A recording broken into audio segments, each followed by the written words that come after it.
పిల్లలకు పురుగులని బువ్వ పెడతందుకు ఎట్లయినా శాత కాదు. సరే, తప్పైందని ఒప్పుకునేటందుకు ధైర్యం లేదు. సరే, కానీ తప్పును కవర్ చేసుకునేటందుకు దావకాండ్ల పాలైన పిల్లల మీద బద్నాం వేస్తందుకు మాత్రం తయారుగుంటారుగా కాంగ్రెస్ లీడర్లు. ఆగు, అట్లా చేసే పిల్లలతోని మాటలు పడుతుర్రు ఇట్లా.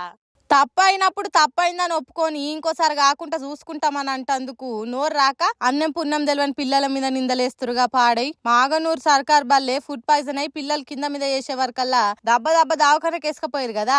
ఏందిది ఏనో తానా ఎప్పుడోసారి కాదు, నిచ్చే ఏడ చూసినా గురుకుల బల్లే సర్కార్ బల్లే బువ్వ తిన్నందుకు పోరలు ఆయపాయ అవుతున్నారు. ఫుడ్ పాయిజన్ లై కళ్ళు తేలేస్తున్నారు. సర్కార్ ఏం చేస్తుంది అని ఆ ముచ్చట మీద మక్తల్ ఎమ్మెల్యే వాకాటి శ్రీహరిని అడిగితే పిల్లలు బయట బేకరీలల్లా ఏదేదో తిన్నారు, బల్లె పెట్టిన బువ్వతోని కాదు అని కవర్ డ్రైవ్ చేయ చూసిండు ఎమ్మెల్యే సాబు.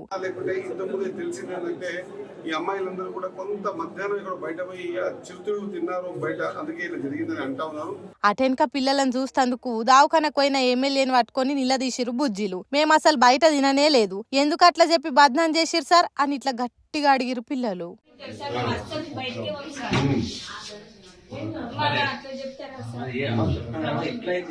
బయట రైతులతోని నిరుద్యోగులతోని ఆర్టీసీ ప్యాసింజర్లతోని తీరొక్క రకంగా తిట్టించుకుంది జాలక ఇగో ఇట్లా బడి పిల్లలతోని కూడా నిలదీయించుకునే కాడికి తెచ్చుకురు. పురుగులు లేని బువ్వ పెట్టించేతందుకు కాదు, సర్కార్ బల్లల్లా గురుకులల్లా సౌలత్ చేస్తేందుకు రాదు, కానీ పిల్లలను బద్నాం చేస్తేందుకు మాత్రం ఎంత తెలివి చూయిస్తురు చూడుర్రి అనుకుంటా ఈ ముచ్చట చూసిన వాళ్ళంతా అచ్చింతలే ఇస్తుర్రు. ఇక రేపు ఇంకెంత మందితో తిట్టించుకుంటా ప్రజాపాలన నడిపిస్తారో చూడాలి.